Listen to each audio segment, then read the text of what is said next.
Hanya pasang tali, tinggal dan tuai. Itu kaedah pentanakan siput sudu atau lebih dikenali sebagai kupang yang dilakukan oleh nelayan Kampung Sebatu, Melaka. Berbekalkan sedikit modal dan tulang 4 kerat untuk membina panggar serta tali atau jaring terpakai, nelayan terbabit mampu menjana pendapatan ribuan ringgit setiap kali musim menuai.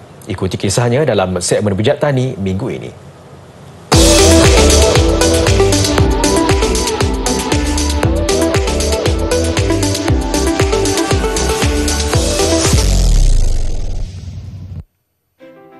Terletak kira-kira 1.5 batu nautika dari jeti Kuala Sebatu, panggar yang dibina menggunakan batang pokok nibung dan papan itu menjadi tempat ternakan kupang oleh sekumpulan nelayan Kampung Sebatu. Projek diusahakan bersama Persatuan Nelayan Kawasan PNK Jasin serta Lembaga Kemajuan Ikan Malaysia LKIM Melaka.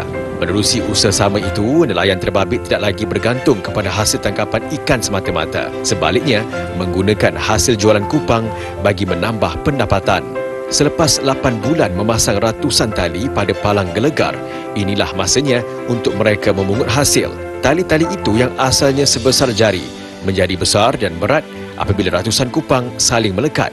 Ketika itu, walaupun tangan akan berasa lenguh, rasa gembira terpancar di setiap peserta projek itu. Bagus kupang ni sebab dia menjana pendapatan tinggi bagi nelayan lah. Kita galakkan mana-mana pengusaha ataupun nelayan-nelayan yang berminat lah.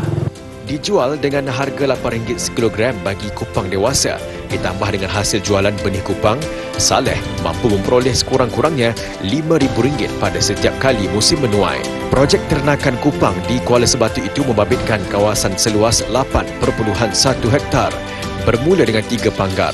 Jumlah itu meningkat kepada 36 ketika ini dengan 6 daripadanya dimiliki oleh PNK, manakala selebihnya milik individu serta persatuan lain yang dibenarkan LKIM. Hasilnya masih lumayan kerana setiap satu panggar mempunyai 600 hingga 800 tali dengan setiap tali mampu menghasilkan berat anggaran 13 hingga 20 kilogram kupang. Kita hanya bantu sebab kalau ikutkan untuk di Persatuan Nelayan saja untuk tahunan ketiga projek ini memberi pendapatan lebih kurang dalam angka 120 ke 150 ribu setahun. Kerana keistimewaannya, pasaran kupang dari Kuala Sebatu biasanya diedarkan sehingga ke Kuala Lumpur dan Putrajaya, manakala untuk benih kupang akan dihantar sehingga ke Pahang, Perak, Pulau Pinang dan Pulau Tuba di Langkawi. Bagi merancangkan projek ternakan kupang di perairan Selat Melaka itu, LKIM akan menyalurkan sejumlah peruntukan bagi membangunkan beberapa lagi kemudahan termasuk panggar kupang tambahan di kawasan berkenaan. Pada kebiasaannya, kupang sesuai dimakan apabila dikukus atau untuk rasa yang lebih enak boleh dimasak 3 rasa atau goreng belada. Segmen Bijak Tani, Buletin TV9.